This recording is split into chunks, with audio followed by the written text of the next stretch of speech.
ضد نے یہ دن دکھائے۔ میں شروع سے ضدی تھی۔ دراصل مجھے کچھ کر کے دکھانے کی تمنا تھی۔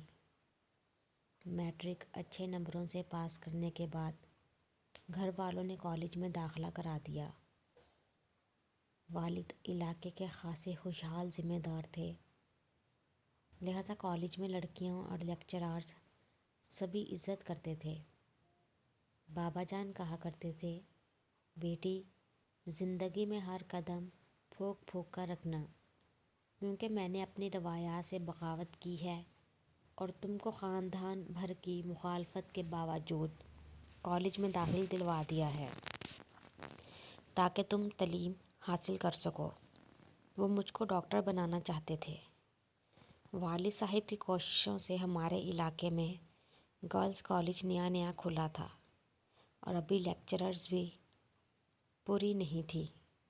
مضامین بھی تھوڑے تھے، خاص طور پر سائنس کی لیکچررز تعینات نہیں ہوئی تھی اور ہمارا کالج میں پہلا بیچ تھا۔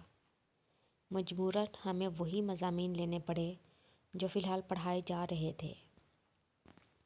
یوں میں سائنس کے مضامین نہ پڑھ سکی۔ میری جانے کیسی طبیعت تھی کہ کوئی کام اگر پورا نہ ہوتا تو پھر دل سے محرومی کی خلش نہیں جاتی تھی، بلکہ کانٹے کی طرح چبھتی رہتی تھی۔ اسی کانٹے کی چبھن کو دل میں لیے میں ہر روز کالج جانے لگی۔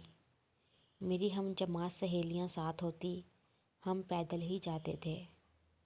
راستے میں ایک نہر آتی تھی جس کے اطراف ہریالی ہی ہریالی تھی۔ نہر کے دوسری طرف باغ تھا اور باغ کا رکھوالا نہر کے کنارے بیٹھ کر نگرانی کرتا تھا۔ یہ آموں کا باغ تھا۔ شروع موسم میں ہری ہری کیریاں پتوں میں چھپی ہوئی دیکھ کر ہمارا دل للچاتا کہ اپنے ہاتھوں سے توڑ کر نمک مرچ لگا کر کھائیں، اور ساون کے موسم میں پکے ہوئے آم جی کو لبھاتے۔ یوں تو ہم نہر کا چھوٹا سا پل پار کر کے اس باغ میں جا سکتی تھیں اور آموں کے مزے بھی لوٹ سکتی تھیں، مگر رکھوالے کی ہر وقت موجودگی اس خواہش کی راہ میں آڑے آ جاتی تھی۔ تبھی اس کو گھور کر گزر جاتے ہی بنتی تھی۔ آموں کی گھر میں کمی نہ تھی، لیکن صرف تفریح کے لیے باغ میں آم توڑ کر کھانے کی حسرت پلنے لگی تھی۔ کالج سے واپسی پر تھوڑی دیر میں اور میری سہیلیاں نہر کے کنارے ضرور بیٹھتی تھیں۔ ہرے ہرے درختوں پر طوطوں کے غول آتے تو ان کی پروازیں اور آوازیں دونوں ہی لطف دیتی تھی۔ رکھوالا ان کو اڑانے آ جاتا تو وہ ہم کو زہر لگتا۔ ایک دن فاطمہ بولی، سنو، یہ رکھوالا تم کو بڑے غور سے دیکھتا ہے، اس کی نظریں تمہارے چہرے پر رہتی ہیں۔ میں نے کہا، تمہارا وہم ہوگا۔ اگلے دن فاطمہ نے پھر توجہ دلائی۔ میں نے رکھوالے کی طرف دیکھا تو اس نے فوراً ہی نظروں کو چرا لیا۔ وہ حقیقت میں میری ہی جانب دیکھ رہا تھا۔ پہلی بار اس کو بغور دیکھا، وہ 20-22 سال کا ایک خوبصورت لڑکا تھا۔ لباس صاف ستھرا تھا، چہرے پر مہرے وضع قطع سے باغ کا رکھوالا نہیں بلکہ مالک دکھائی دیتا تھا۔ تاہم تھا تو رکھوالا ہی۔